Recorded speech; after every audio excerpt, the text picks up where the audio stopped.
Hello again, friends. Today I'm doing a quick video overview of the Raspberry Pi Pico-W. Up until now, I've been mostly working with a few different ESP32 boards for tinkering with and in the videos I've shared.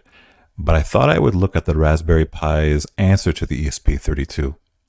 The Pico-W is also a low-cost microcontroller board, and what Raspberry Pi has done is create their own microcontroller chip called the RP2040 and placed it alongside with a 2.4 gigahertz Wi-Fi module on the board.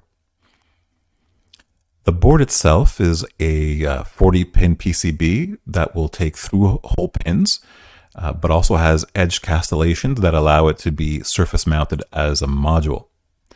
Let's just take a close-up view of those castellated edge connections for a moment.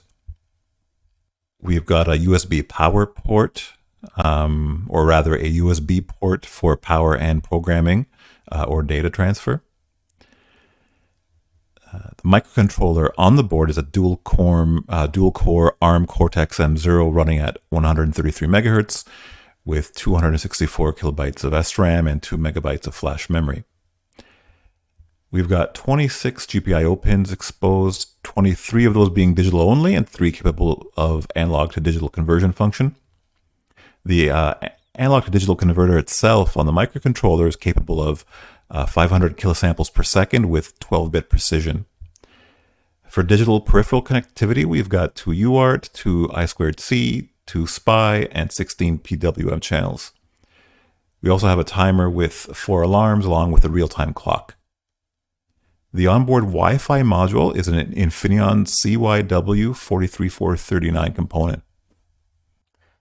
Now, the interesting thing about the Pico-W is it easily allows you to use the MicroPython language as a low barrier entry into programming the microcontroller. The Raspberry Pi Getting Started for Pico-W website has a quick and easy set of steps describing how to download and update the latest Pico-W firmware revision. It then gets into how to use the Thonny Python editor that runs on your PC. The editor will allow you to write MicroPython code, save it to a USB-connected Pico board, and run the code. The example they provide entails setting up the Pico board as a web server that allows control of an onboard LED and reading of the microcontroller's temperature. Of course, you can always program using C or C++ as well using the Pico C++ software development kit. I'm looking forward to experimenting with this board soon. It's always nice to have alternatives to work with, and so far, this looks like a promising one. Until next time, keep tinkering.